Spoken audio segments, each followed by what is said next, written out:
That's all right. Well, I'd like to have it so people can hear it. Do what you like. Yeah, go ahead, just do a quick. I'll do a quick synopsis. So, I'm sorry. So just to let you know, I'll start it from here. So just to let you know, this video has been seen 400, almost 400 times. The reason why I want this to be recorded, and the reason why I'm going to go over some of this again, sorry everyone in the room, but everybody who's joining us on video, this is going to be the Reader's Digest version. Why do we do this? Why are we doing this? We're doing this basically because humans are polymaths. We think about things at the same time. It's not like we think about one thing then another, or only one thing is through the other things. This is two-sided parchment drawing by Michelangelo, shows the design of a balcony for a piazza, or actually for a basilica, and actually the drawings for a sculpture. That simultaneity, that overlapping, that instant recognition of what was in his head and in his hand, created with sepia and with charcoal, that represents to me what is in every one of you out there, the ability to synthesize. So why do we do this? Why do we do anything? Well, these architects thought about what they were doing. Corbusier really thought in his own he mode of what an architect is, really thought about things that were all about him, including the projection of his realm, which was the International School of Architecture, beyond culture and beyond anything that would be viewed as vernacular into the world of universality. Frank Lloyd Wright, another version of the mid-century master genius, had these great high-minded thoughts about the world, but he really was kind of a cranky old guy to me, who said if it wasn't done the way I did it, then it's trash. My way or the highway. In Learning from Las Vegas, Robert Venturi, Denise Scott Brown, and Steve Eisenhower turned that attitude against itself. So when you're reading these things, and I'm praying you buy the books and do read these things, you will see why they are doing things. You'll get a sense of where they are coming from. And for a brief decade, he says this, or they say this: beauty escapes, meaning beauty's gone, in the pursuit of safety. Now, he's not talking about physical safety. He's talking about aesthetic defendability, academic relevance, professional laud, which promotes a simplistic sameness over a varied vitality.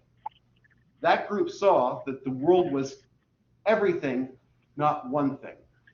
It withers, meaning beauty withers, under the edicts of today's aging architectural revolutionaries, and there's a whole other group of us, who man the review boards and who have achieved aesthetic certainty.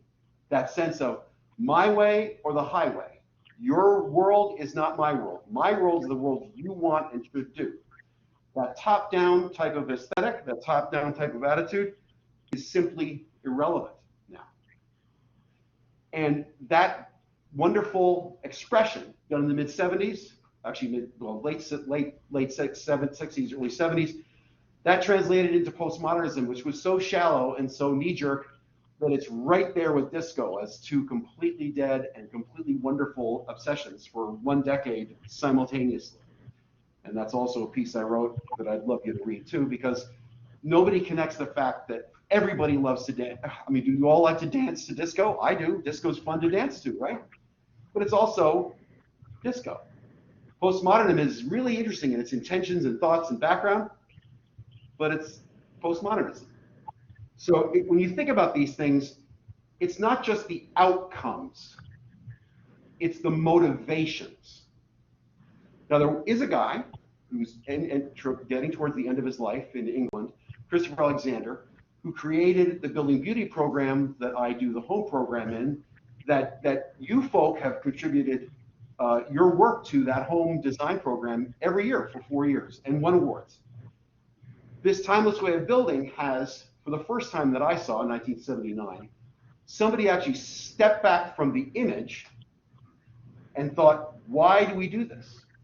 And the 200 some photographs in the book, most he had no idea where they came from. He found them in shops and stores, antique stores, and bought them and stuck them in the book because they weren't objects. They were feelings. They were reactions. They were human. So one of his chapters, and you can read all the chapters in the book in 15 minutes, all the italic things in the book in an hour, and you could read the entire book in a day. He made it so that you don't have to read the entire book at once. And this is what he says. This quality, meaning the quality that's within every one of us, he goes into depth about trying to define it, not always successfully.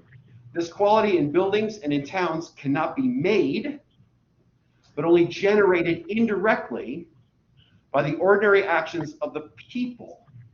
Just the flower cannot be made, but only generated from the seed. He's saying the design is in us, whether we make it or perceive it. We have to reveal what's in us. There's a great line that Michelangelo said, which was simply, I get a block of granite and I free what's inside of it when I carve. I free what's inside of it when I carve. You're freeing what's inside of you when you learn the facts and figures you've got to learn, and the statics and the materials and the codes and everything. With those tools, you free what's in you to make something that is both you, but also everyone else. And the sense that you can't do that is ridiculous. So we start at Building Beauty with each of you. That's part of the home program. This is last year's program. I want every one of you to submit a 600 square foot house, one image, 600 dpi by 600 dpi. Believe me, you'll know about it.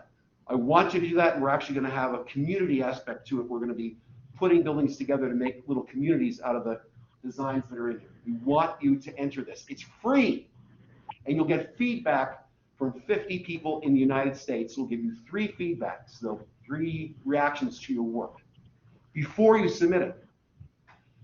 So in this context that I just showed you, in this context, and in everything around us, really, every single thing, there are 2 basic realities of the human condition. There are the motivations we have, our values, why we do anything, what do we care about, what does it mean to us? And then what happens? What happens? There are but few of us here that are parents. I can tell you right now, every single parent, and if you want to have children, you'll probably discover this too. Every time you have a child, you've already determined that child's outcomes. So he's going to be a great baseball player. She's going to be a great architect. They're going to play the French horn. Oh my God, look at how talented she is. Well, not really. It's them, not you, right? It's their motivations, not your motivations. You, if you're a good parent, listen to the motivations your child has in him or her. You don't tell them what the outcomes are going to be, because all of you, I'm sure, were told, hey, don't you want to go to the park? And you say, no, I want to play video games. I mean, the point is that it's in us, the motivation. It's not in us to tell you what the outcome is. I say this at 66 because it's a time of change. When you leave here, architecture will be different than it is today. Today it will be different than it will be when you graduate. When you graduate, think about that for a minute. The way things are communicated, the way things are made, the way buildings are bid, the way things are constructed has a quicker evolutionary arc than ever by a lot. A lot, not a little, a lot. So you're getting prepared, and then you're going to have a protracted internship to learn basically what's going on, and then you should have yourself ready to go. It's different when it was a white male bum outcomes all the time. Whatever you did is what it was, not why you did it. So I write a piece in Arch Daily.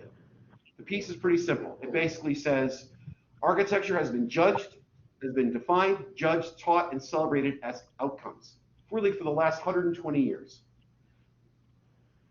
We focus on what we do, not why we do it. Something happened 13 years ago. The crash happened. The whole world's economy went nuts. Simultaneously, this happened. These phones happened. Same time. Literally like disco and postmodernism. Same time. And what happened was, these connected you, me, everyone to the internet like that. Not through a computer, not through anything, just what you had in your hand. That meant that everything done anywhere in the world could be accessed at any time for free by anybody. That means, I think, the coming end of the era of editors. Now, who are editors? Well, editors are people who edit. Back in the day, and still trying very hard, architects, chefs, musicians, everybody would go to the people that would actually disseminate, distribute, and project and laud and judge your work. Those gatekeepers would then reveal it in these exclusive, because there was no internet, ways of seeing everything. Well, now everybody can see anything all the time, anywhere. So those who are editing, well, I know many, are finding it a little bit troublesome that they will probably end up becoming more archivists. They'll take what's here and there and they'll make collections, and those will be really interesting, but they're not saying, no, we're not going to show that because that's just not real architecture. No, what's changing is the world is changing. This is Stanley Tigerman, 1980, showing Nice's IIT building as a Titanic.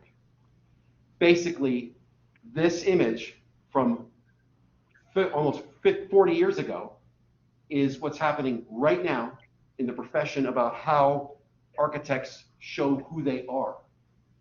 And that means if you are designing things to get published, and there are a lot of architects that do that, back in the day, back in 1960, whenever the 70, the 19 something, you design for the awards issue. You'd hire a photographer.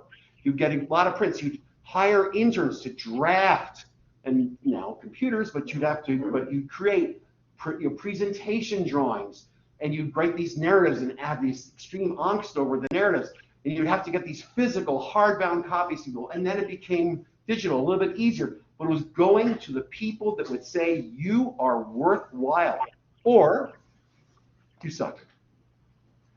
I won 40 national awards. Oh, I'm a dude. No, I entered 300 competitions and I won 40 awards.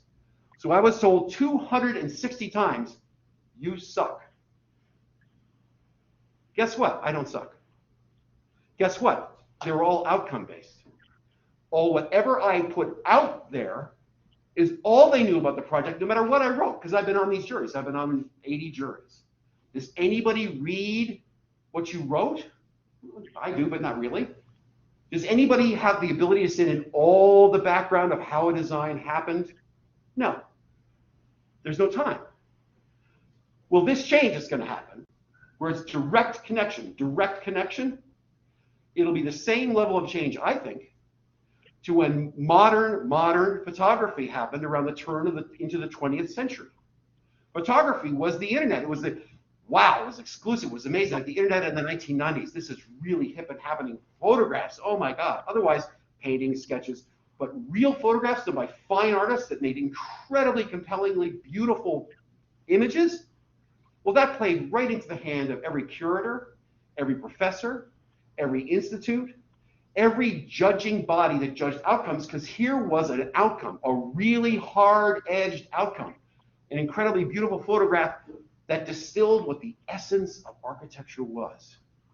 No people, no town, no culture, and mostly no materials either, let alone craft.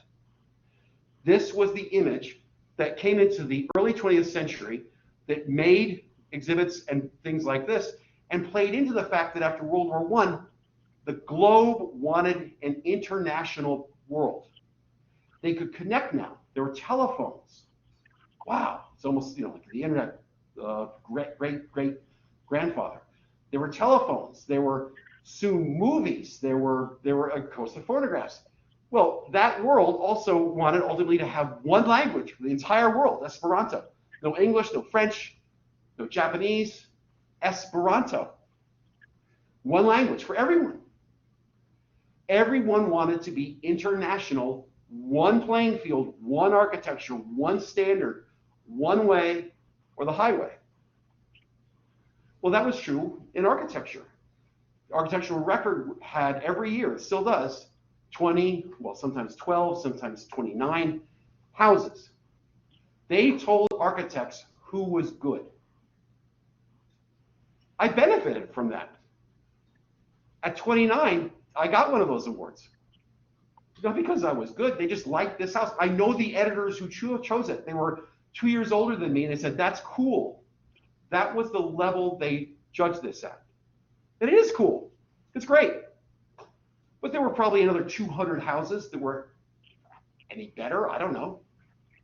Well, then in that issue, they had about 26 or 27 houses. They had, quote unquote, I'm going to use a bad word. They probably had 6 or 8 different styles in there, different types of things. I mean, this has a pitched roof and wood. There were flat white things. There were metal things. There were weird Gary things. There were Herb Newman postmodernist things. Well, now there's one thing. There's one thing. High modernism. High modernism, the same now as it was 50 years ago. That is the sine qua non. But now the internet allows anyone to find anything without that outcome-based editing. This means, I think, that the dawn of the self-promoting architect is upon us. You, right now, probably a lot of you have an Instagram page. You put up stuff you like, yours, somebody else's, whatever. 100, 200, 10,000, 5 million people will see it. And there's no inhibition. There's no cost. There's no special magic way of making things happen. No, it's just your phone. So for me, I've got a website and I've got a blog. If you take a look there down here, if you want to print out of the thing that I printed, go to that tile, click it, print it, instantly available, or just read it. You don't have to even kill trees to look at it. You can read it. And everything I do, every few weeks, I hand it to an intern. The intern puts it into the pictures that are on the blog and then ultimately weaves it into the pictures. We have over 200 projects on the website. We don't archive them. We don't make them move across the page. We don't give them haiku descriptions. They're just there for people to look at. So we get over 1,000 hits a month. And that's not a lot, but it's 1,000 different people looking at those things every month. Now I said that because it wasn't always like it is now. In 1994, I got the front page of the New York Times style section, front page. Basically, a wonderful editor there thought I was the greatest thing since sliced bread. I was this amazing architect. I got 700 phone calls in a decade and 40 projects, 40. 10 years ago, I was in the New York Times. I got one call. One call. Stuff has changed. The channels are gone. People see everything all the time. I've even gotten jobs without any money for self-promotion from Houzz, Houzz, Houzz, which has got 1 million hits a day sometimes. I've gotten jobs from there when I don't pay them any money, so they have to dig down and see where somebody is. So anybody can do this. And that any aspect has done an interesting slide. Since 2008, there's less stuff being built. More architects don't really do architecture. So people like Evelyn Lee and other people like Entree Architect and other websites are focusing on the way things are done and are taking motivations and turning them into objects. Instead of showing buildings, they're showing values without buildings. So motivations aren't outcomes. It isn't motivations are good, outcomes are bad. It's motivations lead to outcomes, and you judge both by both. You don't judge one and say the other is invalid. Both are as real as anything. So in looking at this, a year ago I was asked to teach the University of Hartford design. I taught a seminar there. But Jim Fuller came to me and said, I really would like you to teach design. I've got 7 employees. I have 50 projects in the office at any time. It's been brutal. It's been terrible. But I said, my children are away. My wife is understanding. And I work 7 days a week. I do that because teaching architecture is my only way to let you see what I know without telling you what to do, showing you a perspective you could not have because you could all be my grandchildren if I was promiscuous when I was in my 20s. So what is my motivation? What is my outcome? Well, what I'm going to show you tonight, which some of you have in front of you, is a Brazilian university, Unival, I think it's called, has an architecture magazine called Arque. And the editor called me and says, I love it. I love what you write. I love everything. You're a little bit like that editor at the Times, and you're going like, stop. It's not true. So I write a piece. And the piece is this, basically. And he showed it to the student editors. This is a student journal. They went nuts. Because it was not based on what was done, but why it was done. And it's basically architecture is human. Architecture is human. Because my motivations are only because I'm human. My motivations go beyond sleep, eating, procreation, and that's it for almost every other animal or species or being in the world. Well, my motivations then, as an architect, come down to four things for me. History, which is really time. Context, which is a client, a site, the codes, structures. Context. Craft, how you do this. How is it done? What do you do to make it? And scale, is it this big or is it this big? Am I designing a sculpture? Am I designing a building? Or am I designing a door? Or am I designing the inside of a studio apartment? What am I designing? What is the scale? And craft, by the way, context is also money, cost. Because without money, nothing gets built. We build 80% of what we start. I've never laid an employee off ever, and I've never missed a payroll. That's because of what you see here. I think of these things, clients think of these things. I become valuable to them because I am thinking the way they experience life, not the way I say buildings should be done. The fundamental basis is that there are outcomes, but there are motivations too. And if the work was icky, was just didn't ask questions or just copied other things or was just bad, I wouldn't be here because the stuff would not be anything. It would be nothing. It would be not worth looking at. But I think that central outcome that you have in front of you, architecture is human, is the central reason I do this. Because I'm doing it not for me, I'm doing it for us. Us. Not me, not you, us. There's a difference.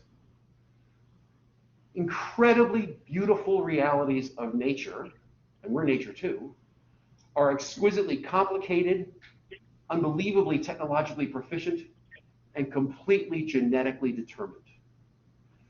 No bee ever said, I like those hexagons, but I think I'm going to triangles now.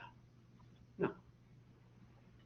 No bird ever said, this nest that I'm making out of twigs and mud, I think I'd really like to go to just rocks. No. Within them is something from somewhere that says, this is what I do.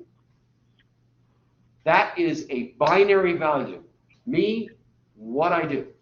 That binary value, you can make a case, is what a lot of architects were taught. This is me, this is what I do. But they're not human. The rabbit's not human. We're human.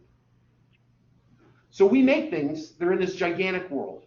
And the day before I started writing this, and I wrote this for 7 one-hour sessions on an exercise bike in Virgins, Vermont, and then refined it, but wrote it in 7 one-hour sessions doing about level 16. I went to my friend's house that I designed for him and his wife 10 years ago. And it's on a horrible site with a terrible hillside. And I walk into the room, and there is the cascading hillside, and there are the marching windows. Cascading hillside, marching windows. He's a ceramicist. He makes things that are tiles and things that are rectilinear with a cascade of amazing color on them. He lives in Vermont because he loves Vermont.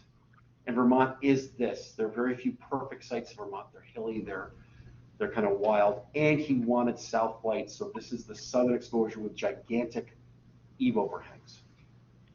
And they're double hung windows, so you can open the top and bottom, and air flows through and you don't have to condition the air. Well, that's how I started this. The first thing I thought about after I did the introduction was that history is the other gravity. There are only two forces. I went this in the last lecture. Two forces, gravity and time. Time and gravity are the only two forces that are not dependent on anything we understand or can manipulate. They are there whether we like them to be there or not. We often don't want them there, but they're there. Well, when I was 8 years old, I went to chapel in the upper left. That was a chapel built 10 years before that, with a sign that was made 40 years before that for a church in New York City. And it was falling down, and they realized that the kids in this camp that I'm on the board of, 350 would come down on a Sunday afternoon for chapel, which is what they sang. And I said, well, we could throw away the chapel, or I could take the chapel and essentially say the chapel was this thing. Well, of course, we tried to lift that chapel, it fell apart. So we made a building, or part of the building, that was just like the chapel. So this is brand new, and it's not brand new.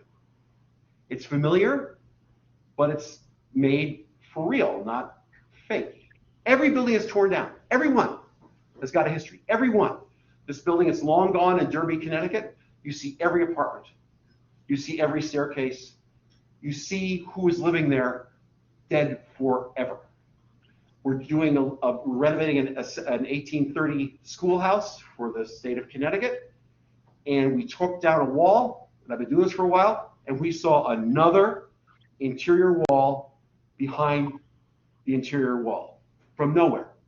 Who knows? But if you take a look here, those are machine cut lath done in the 1920s.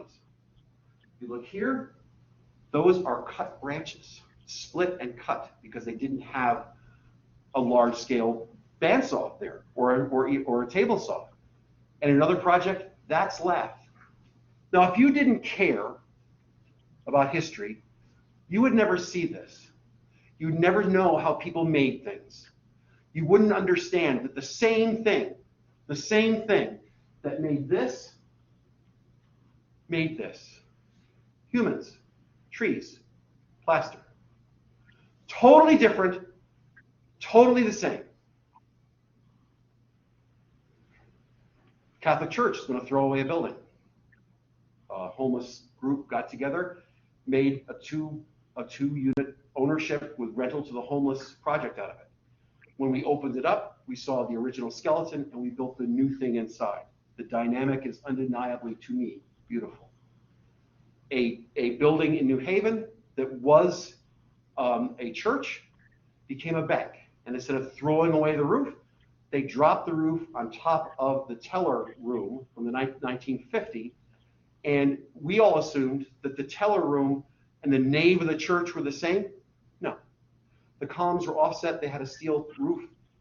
And we're left, and I'm on the New Haven Preservation Council, we're left going, what the hell was going on? Why did they save that roof? Because it wasn't, you'd see it from away from the street. Who knows? But somehow the history had a sense of power and gravitas that was then transposed to this building by Herb Newman in 1985. If you take a look up top, this is a 1644 map of New Haven. You see those 9 squares. The green in New Haven is that middle square. That lower left square with the actual creek going through it, as you see here, that was called the 9th square. They took down a lot of buildings that were falling down and renovated a lot of other buildings. And just not saying a word to anybody, Herb, wonderful man, in the top of his building, be the 9th squares. No applause, but like, by the way, this is still here. This layout still exists just like that. In a weird sympathy or weirdness, I was the architect last year for the Yale Graduate Club, and we made a bar, which is a nice thing. We made a bar. And we're tearing the whole place apart, putting a bar in it, and it's an old building. And I look up and I see this intersection of these beams from two different generations, and a column just stuck in there. And it really wasn't doing much, the column. There was not a lot of load on it. So we talked, and I went to the owner, the woman that ran the place, said, could I? And she said, yes. So now when you're in the bar, you look up and you see how the building's made. You're selling a drink, but you see what happened 180, maybe even now 200 years ago. I have a client, old client, great guy. He had his mom and dad die over the last 10 years. They had tons of the history of their lives. And he doesn't want to throw it out, he keeps it. So we take part of his basement and we're going to make it into a place where his grandchildren can actually see and feel the objects of his youth, his parents' youth, and their children's youth.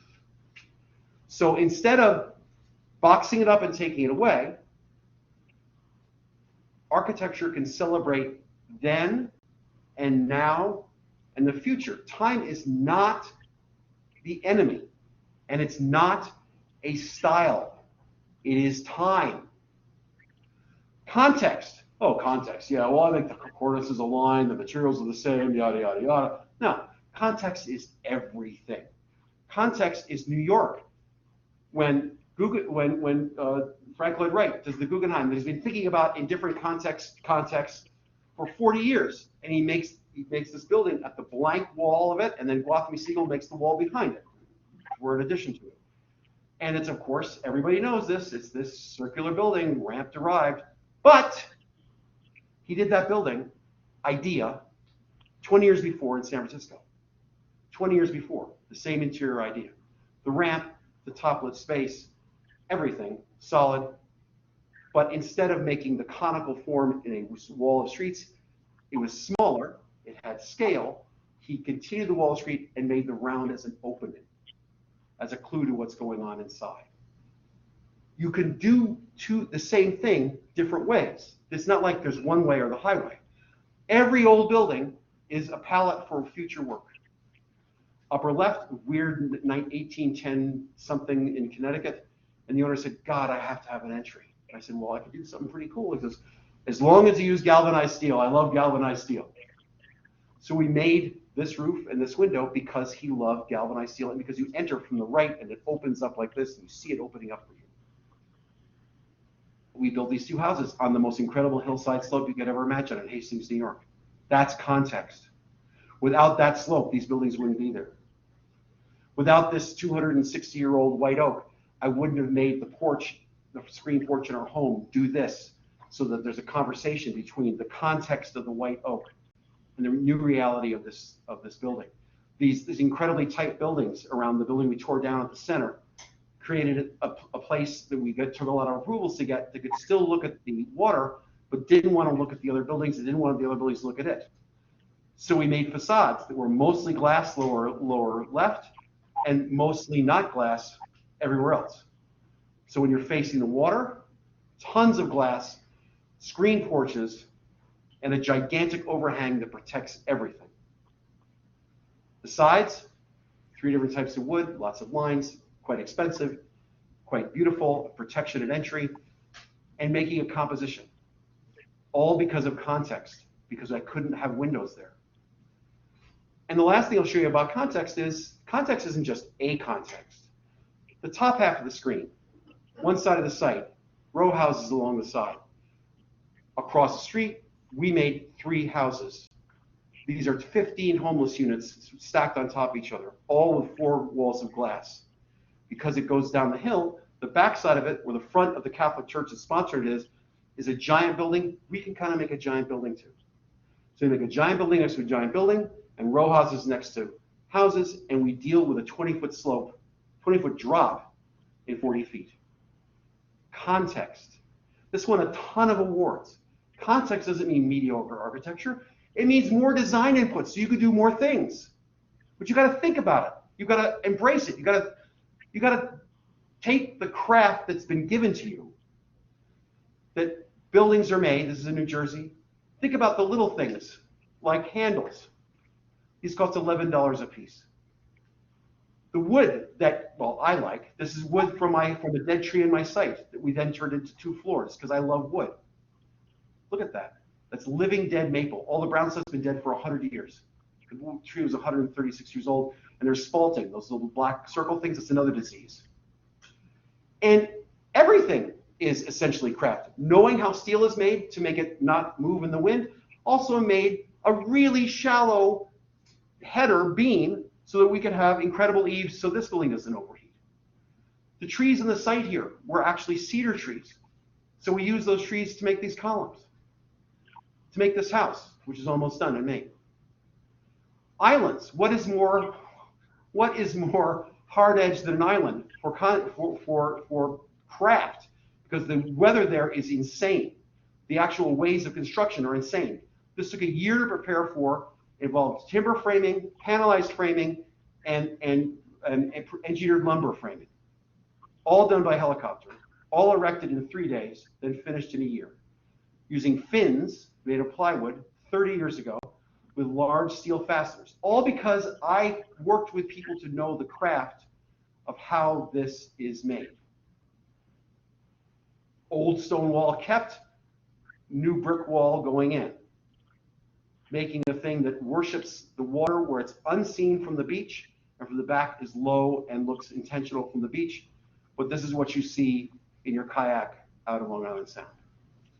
Now, the last of these things that is what I would call values is scale.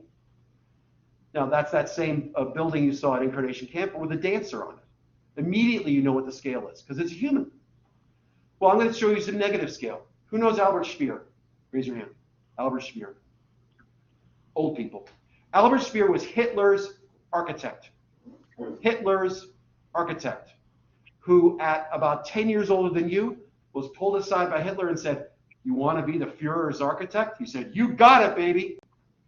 So he made, not that many, but he made gigantic buildings that said, "I'm not important, you're not important, Hitler's important, and the Reich is really important."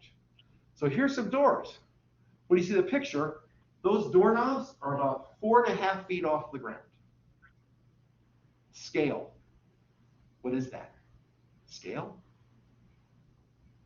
This triumphant arch, oh, that's kind of nice, you know, like walking. A person would be an ant on this, because this looks at this that was never built, that Speer did, that was so small you can barely see the humans he put down in the model. It is larger than anything because it had no human scale. It was the scale of Hitler's ego. The table, the chairs are the right size.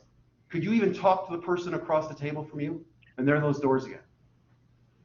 But that doesn't mean you can't make cool buildings that are interesting and large. Boulez did this incredible thing as a memorial to Isaac Newton, where he made humans, and you see them at the bottom, look up into a building that defined the sky. He then actually built this building where he made the outside come inside by detailing, and took care of business around it, because it was actually a real building. It wasn't a thing done for anything other than being inside outside. And made farm workers housing where this could be any size, but because he showed the front door and the steps, you know exactly how big it is.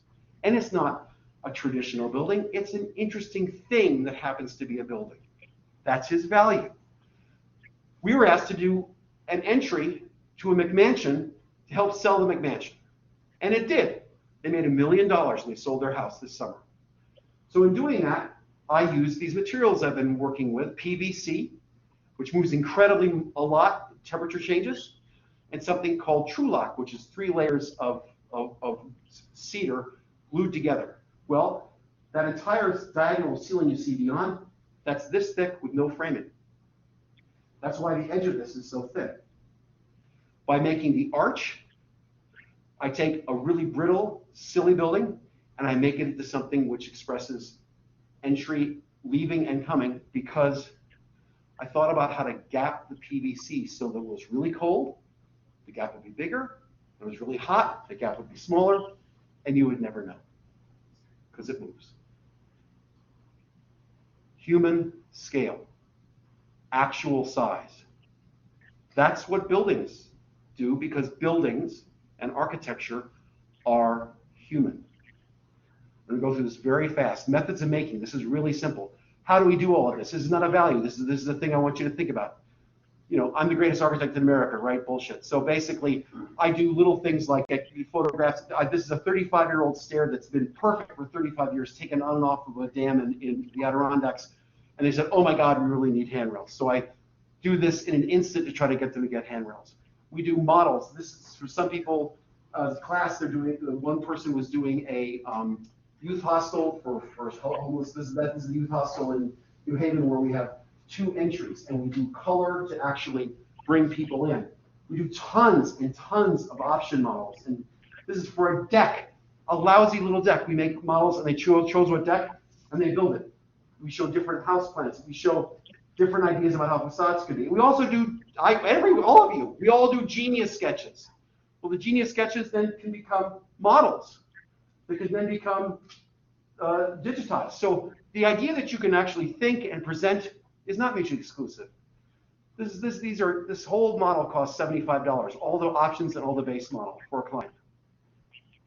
A client drew this site plan. I put the site plan on angled pieces of cardboard and dropped his houses on it, and he understood what he was doing for the first time. Clients right now in New Jersey are doing incredibly complicated renovation involving tons and tons of time and back and forth, models back and forth, approval on Saturday unanimous from the Historic Commission. This synagogue in Stamford started on the left at the bottom for $1.1 million and is now $7 million on the right, and it should be kind of cool. But this is a model that's this big. The methods inform what you do. When they framed a wall too big, I remade the entry of another synagogue using a model. Another church is being built for almost no money, and I showed them that if they use diagonal rods, they save $60,000. A bathroom being built in Connecticut, I show them every shape and every material in a way they could never get from a computer drawing or two-dimensional drafting, because the way you make something influences what it is. That's part of my motivation, is to understand and feel materials and shapes and lines.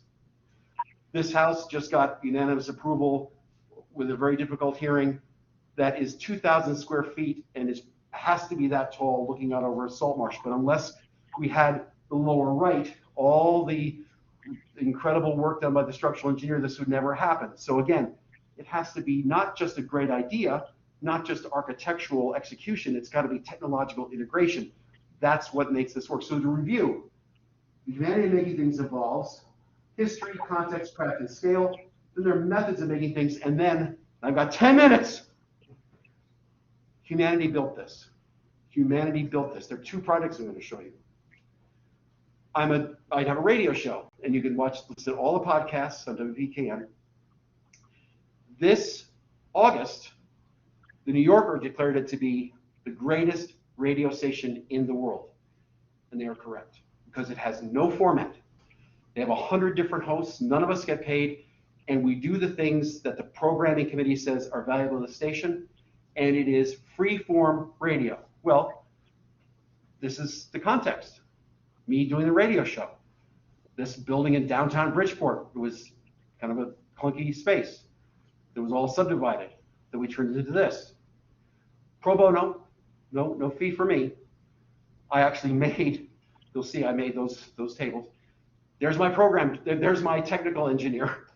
Looks like a troll. And basically that post there, we took as much as we could off of it, and you'll see where they had a sign that probably said, no smoking or something. That's down to the bare concrete because they painted over that 50 times. That's history. Size matters. Well, that one red line was a huge negotiation between 20 people. I said, we have to take your logo, which is the red you see on either side of the WPKN or the PKN, that has to be somewhere. So and we've worked. That one thin line sets the scale of the entire space inside and out. One line, scale. So the craft, well, when we made those floors I showed you, we had 3 sticks left over. So I put 2 of them together to make the long one, and I cut one in half and put the 2 together to make the short one. And that's that amazing wood that's got the living, dead sugar maple that made that. And in the floor that was cast, we polished it to show how they cast it. And there's how it's cast. History here, pretty simple. We bared things. The floor that you see next to the desk, that was an elevator for cars that were stored there that they filled in later with wood. And there's the bared column. But also, other walls that we bared that had brick on it because we wanted to say it's now, it's then, and it's the future. And when we polished it, we discovered somebody dropped a brick in the wet concrete and left it there. Fantastic. Humanity built this. Now the last thing I'm going to show you, I've got 5 minutes. Can I do it? Can I do it? Absolutely. Say yes. Yes. Thank you. I'm validated. Now it'll take an hour. This is Christ Church Cathedral in Hartford. This is the Episcopal Cathedral in Hartford.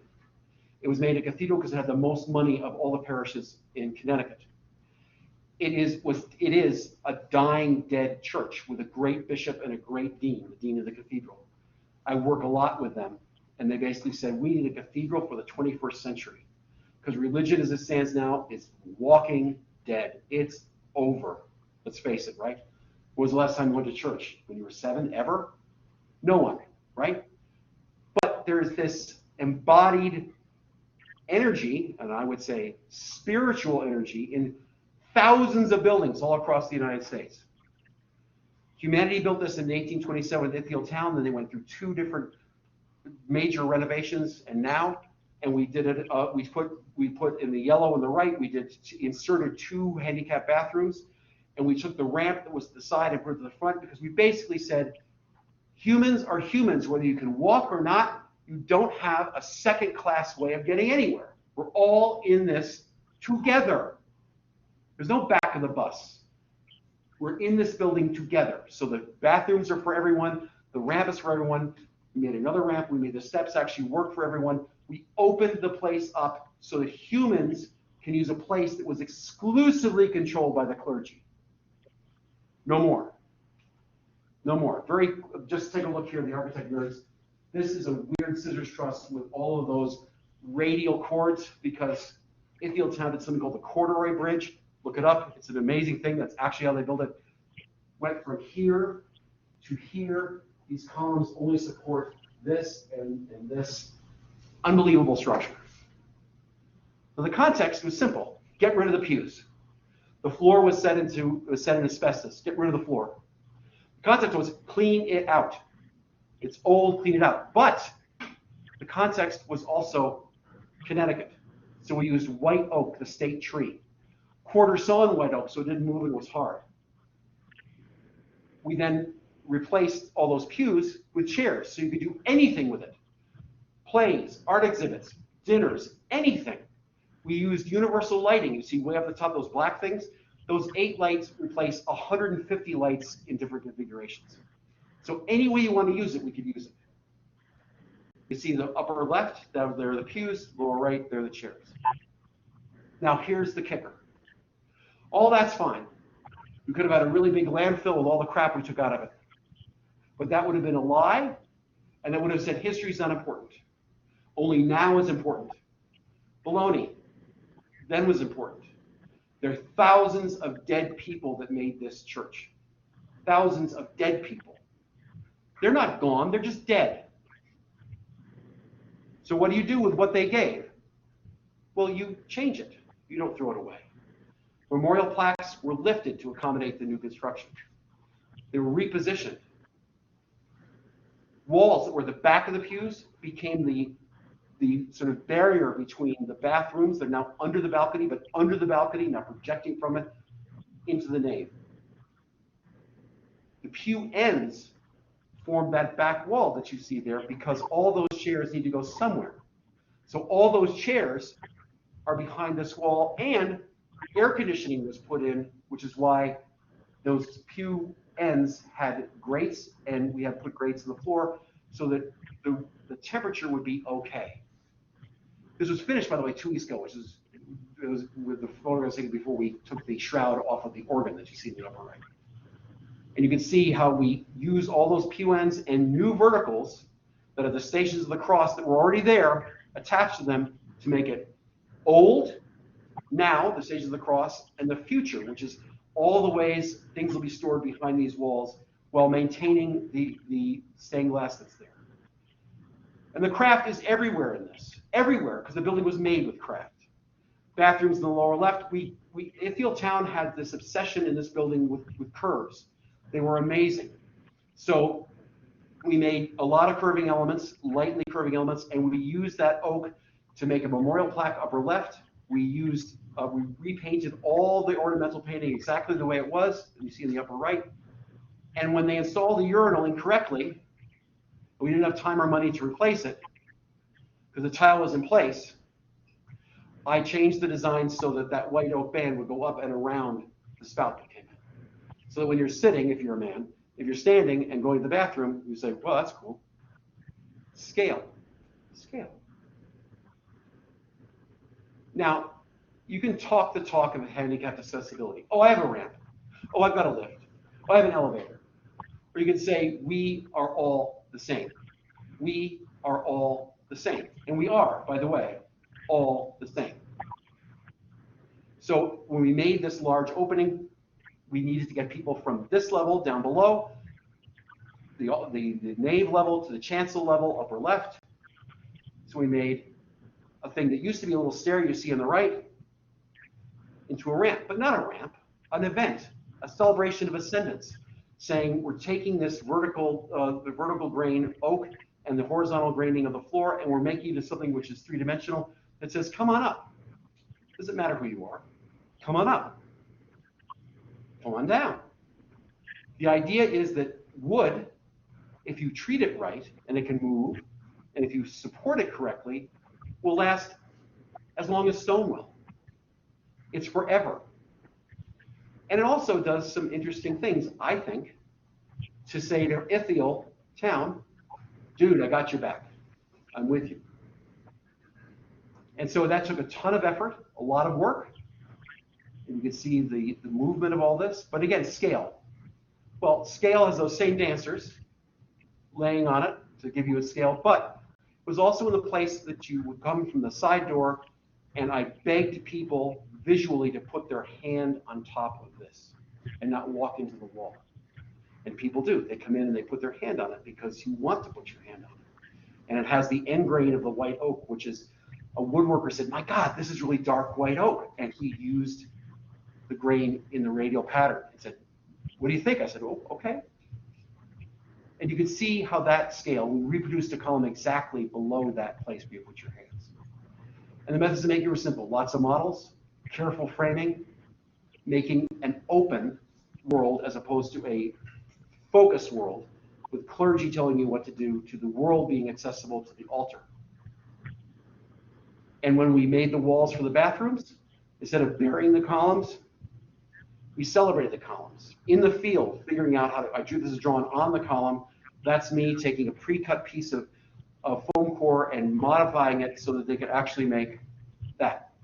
Hold off the sheetrock, display it, repeat the nature of the column so that you reveal time.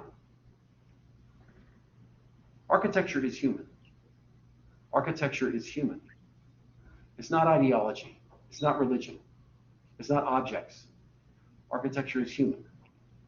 So when they gave me this, they gave me the two standoffs from 1827 that were put in there to hold back doors because we didn't need them anymore because we removed a bunch of doors to let people in. Well, that's all great, right? Well, then this morning at 4 o'clock in the morning when I get up, this is my outcome. But when a guy named Gabriel Zamora said, I was an idiot for doing this. I was an idiot. That architecture is human. So I just that's what he says below. But I want to read what I said because this encapsulates it. So I want you to think about this, and I got 1 minute. All living things eat, but humans have cuisine.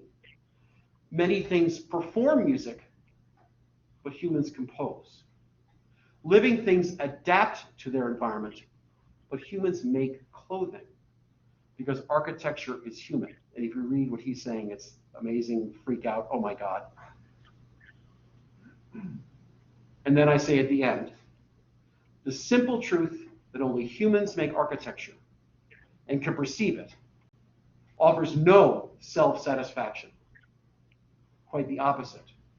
Our fundamental capacity to sense and determine our own motivations challenges our obsessive, often exclusive judgment of outcomes, ignoring the why we make anything more than just what's necessary, like the bee or the bird or the rabbit, in favor of judging what we made. Judging what we made is self-satisfying because it's often fully subjective and doesn't let any of us in. Thank you. Let's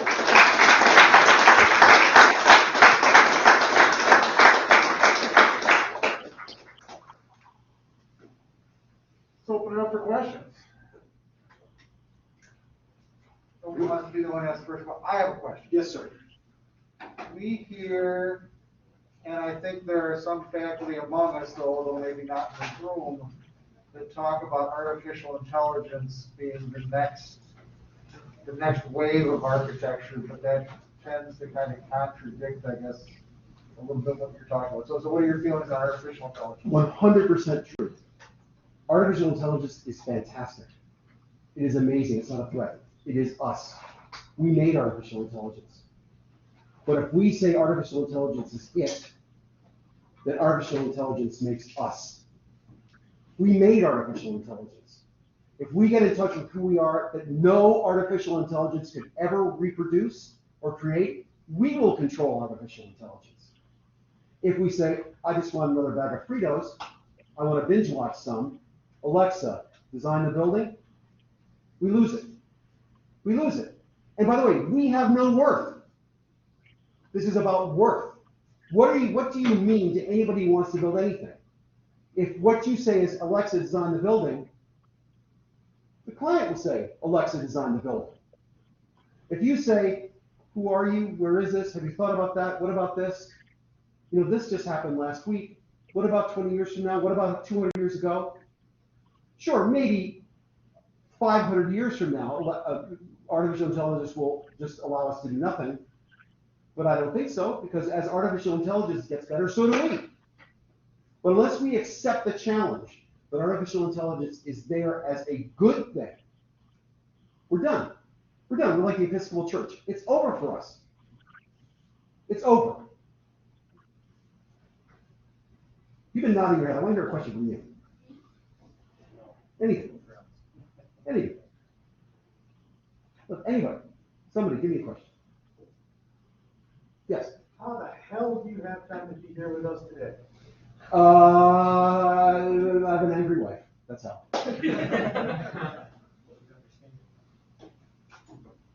Somebody, yes, you in the back. What's your most favorite project? Oh, God. There's only one because this is human. The only project that I really like is my house. We built it 37 years ago, added on to it 32 years ago, made a barn 20 years ago, modified it, changed it, tweaked it. I was mowing the lawn about 5 years ago, because I mow my own lawn, I show my own. Mowing the lawn, look up, I say I'm dying here. This is it. This is me. This is us. This is our family. It's us. So it's not a building. It's us. That's my favorite. My only favorite. When you were designing your house, obviously you're the client. Do you feel like You've never been married, have you? okay, your wife is the client. Do you feel it was more difficult to design it for yourself, or do you feel like it's more difficult to design somebody else's house? The easiest thing in the world is to design something for yourself. The hardest thing in the world, that house that I showed you that was set in a slot of space with the stuff, the clients said, we want you to design your house for us. That was a nightmare. That was a total nightmare because I had nothing to go by because I wasn't them. And I had to sort of get to, and I'm Russian and don't speak English very well. And I had to, and I did. They loved the house. So I think I did that, but it was horrific. Whereas if a client says, I want, I'm your guy. That's about 1% say, do whatever you want, design me a dual object. And about 20% say, Here's what I want, draw it. Everything else is in between. And that in between scale is really, really good. Yes, I'm gonna call on. I would have thought that, given the fact that artistic types typically tend to be perfectionists, designing your own home would be more difficult in the case of clear, committed clients. Here's what's cool about designing your own house, and you work in a woodworking shop, which I did. Which is, there's one thing, all right, I shouldn't say this, it's on tape. I'll make this, one word in here is not the word I would use, but it is good for radio. A great architect can turn a screw up into a feature. Give me the other F. Anyway, all of making anything is change. And if you really know what the hell's going on, you can change stuff and you're not threatened by it. But if you have a predetermined outcome, you're screwed. Because nothing ever lives up to your outcome. Nothing, and I mean that. Whether it's a kid, a meal, a symphony, nothing lives up to what your expectations are. Zero. So when you realize that everything is a compromise or everything is a something, you go with it. And you get the feeling. How many of you are really good athletes? I was once a really good athlete. I remember screwing up 100 times and realizing that it was okay because it was okay at the end. The screw up was really bad, but at the end it was okay. It was okay. Never did I do anything I thought was any good. Everything I remember my doing was wrong, but it worked out okay. The same thing is true with architecture. Nothing I do is like, oh, that's exactly what I thought. No, it's different. Doesn't mean it's bad, but it's different. And occasionally a client will do something which is like, from what? What? You sure? Do lots of models, show them out. You still want it? Okay. And they have it. It's good. But you know, somebody else have a hand up. Please. I need you. Paige, I need you. Good. Somebody. I had actually a question about modeling and thinking along the lines of the artificial intelligence. The couple of firms that I worked for, like, rarely ever did modeling. I know. No one does it I anymore. see that you do a lot. Every single project. Because you know what? I don't care. Everything in the computer is two-dimensional. Everything that you make by your hands is of your hands. Right? And by the way, if you want to make a perfect model, you'll never get a perfect model. You want to make a model which is kind of pretty good, that's over here. But if you want to make a model that just sort of shows you what's possible, that's the only way I know how to design things. Because when I do that, it's for me to do that, or it's really my apprentices and anybody else, I then hand it to the client. I say, what do you think? And I talked to a client from one of my first buildings from 40 years ago. And what he called me when there were only phones in cars. Do you remember that time? There were car phones. It was illegal to have a phone that wasn't in your car. He called me and I said, I'm driving to work. The model you gave me is on the dashboard of my car and the light's coming across it. It is unbelievable. That doesn't happen on a drawing. It just doesn't. Models that are made quickly, accurately, and cheaply are the way a human being can design for other human beings. Design, not execution, not anything, just that one thing. It doesn't extend into the craziness that mid-century architects would design 8-scale skyscrapers that would be 30 or 40 feet high and huge cavernous rooms made to perfection to sell their design ideas, because they were selling their design ideas. Selling is not the issue. Making something that's good and trusting that the human being will see that it's good is the issue. Selling means it's not that good and you have to convince somebody.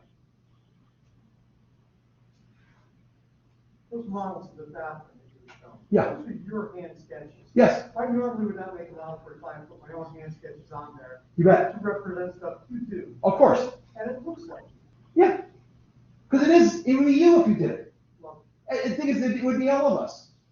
And I have incredible interns. Some like not so incredible, really, but some are incredible. And one of my favorite things in the world was I had a kid that I hired, and he's an inside linebacker for the Yale football team. And I say, oh, this will be great. It's going to be terrible. He doesn't have a professional program. Nice kid. Comes in, and I say, can you do this? 20 minutes later, I got this. I go, thank you, Jesus. Because he knew how to translate things through his hands. Some do, some don't. The young woman that made that model you saw, miraculous. But I have to get that same woman to draw every single thing laid out, and then I sketch over everything. And then when I see it, by the way, you're seeing the final product. When I see it, I go, oh, damn. And I rip things out, put things over. Nothing is sacred. I don't get sold on anything. This is actually a litmus paper. It's not like a presentation piece given in a restaurant. It's basically a work in progress. And they knew that because of all the angles and curves, they knew what it was. They knew what it was. No questions. Is that curved? Is that good? No, there it is. Someone, anyway, yes. So you do a lot of like diverse things. You're a professor, you do architecture, you have podcasts, et cetera, and so on. What do you find like the most fulfilling out of all of that? I'll be standing at the sidelines watching the Yale-Harvard football game with my friend who's the assistant head coach. That's the most satisfying thing. I'm not joking either, by the way. Standing there with those people, I'm gonna start to weep. Standing next to those young men, they're killing themselves, is what it's about. That level of devotion and intensity, that's what it's about. In terms of the architecture part, man, I gotta tell you, I love going on job sites. I love talking to builders. I love the woodworker on that cathedral project, all that wood was just like, he and I were just, and he'd say, that's gorgeous. I go, wow, when I go, what, why did you, yes. I hate to be the one that asks this, but I'm starving and I have a half hour. Can you take a home? Yes, I will, don't ask me, he's the gatekeeper. Also, going back to your statement that I would never achieve a perfect model, I'm already aware simply due to the fact that perfection is impossible because it's entirely subjective. Totally. Yeah, impossible. Yes, sir. So where does this come from? And the reason I ask the question is, I've got a really good sense of what they taught at Cornell in the mid-70s. Because your contemporaries moved 50 miles north and taught at Syracuse immediately thereafter. This was not what they were teaching. Werner Seligman one time looked at my drawings, the dean of Syracuse, later, says, this one over here is very, very nice. This has the same partie, which is very, very nice. Very, very nice. I think this is garbage. No, the only reason I'm able to do what I do was two things. It was this miracle period when there were a lot of different people there. They fired 3 professors for being ideologically too consistent. Think about this, boys and girls, look up. How would you like it if they fired 3 of your professors because they were too similar to each other? And they were some of the favorite professors at Cornell. It's called the Texas Ranger Massacre. And it happened the year before I got there. Klaus Herdig, Alan Sherwood, and Fred Coder were fired. Fred Coder runs the D.D. Yale. They're terrific professors, but they were just like the white plate glass, flat roofs, everything. Because the dean then was actually a city planner, and he brought in diverse people. So I had some diversity and some interesting stuff. I had a woman professor. Oh my God. I had a black professor. Oh my God. And it was actually tolerated. I was tolerated. And if you saw my thesis, I was tolerated. And then and the other thing was, by the way, the other reason I'm able to do what I do now, because I worked in a shop for 9 years. I worked in a shop for 9 years, and I saw 100 other architects submit drawings to build things, and I saw how bad they were. And I began to realize what it took to make things and how little we knew how to make things. And I said, I better effing have to learn how to make things. Does anybody here know, this is going in the weeds, but anybody know David Sellers? So, great architect in Vermont. He was there when they were making the Temple Street Garage, which is this concrete building. Write this down, Temple Street Garage, and a great building of humankind, cast concrete. And it was designed by the Yale Dean. And the Yale Dean was standing there, Paul Rudolph, and he was telling these guys what he was doing, and you could see that facing him was Dave Sellers, who's 22 years old, and behind him was some shop foreman from the concrete company. And he's going, what a jerk, what a moron, silently as he's telling him what to do. And Dave Sellers said, I better learn how to make this stuff, or that's going to happen to me. So one of the things you've got to do is learn how to make things. Not how to draw things, how to make things. How that's done. Or you'll always be compromised. You'll always be pretending you know and you don't, or you'll be caught not knowing something and grabbing your buttocks. So, this kind of ambiguous question. You're very, well accomplished. You started your own firm. You have lots going on. What advice would you give to us students who are thinking about, starting their own practice, gaining a reputation, and kind of juggling all the things that we have to and want to do as professionals? I hate to say it, it's really stupid. Just work really hard. That's all. Work really hard. And by the way, do good stuff. Don't do stuff that somebody else thinks is good. Don't do the stuff you think is good. Listen to the other people. And if you don't build something, mostly it's your fault. Because if you don't build it to where it can be afforded or built, that's not the fault of the client, because they don't know what things cost, and they don't know anything about how things are built. They're relying on you to know what stuff costs and how to build it. So we build 80% of what we start, 80% of what we get a contract on. Every other architect I work with does maybe 50%. We finish and build 80% of what we start. Because to me, it's a personal failure if I don't build what I draw. It's a personal failure. And I've had failures. Trust me, big ones, because it didn't happen. And sure, it was circumstances, but in the end, Along these lines, you walk the line, design build. You have builders that you work with. You build on site. I never design build. Okay. I always do. I always bid stuff out unless time is of the essence or there's a favorite builder. The cheesiest thing I do is have 3 people look at something, give budgets, and then we go with one. Mostly we hard bid everything.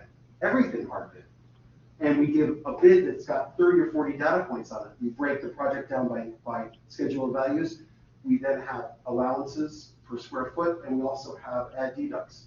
So they'll be able to look at 3 or 5 builders and about 40 data points, and they can see what they are, and then we can cobble together a scope of work and build something. If it's this way or the highway, number, you're dead. You're dead. Because no longer is there the sense of this is something under our control. Like artificial intelligence, it controls us unless we can control it. All right, with that, I think I'm going to bring the evening to a close. Thank you, sir. Thank you very much.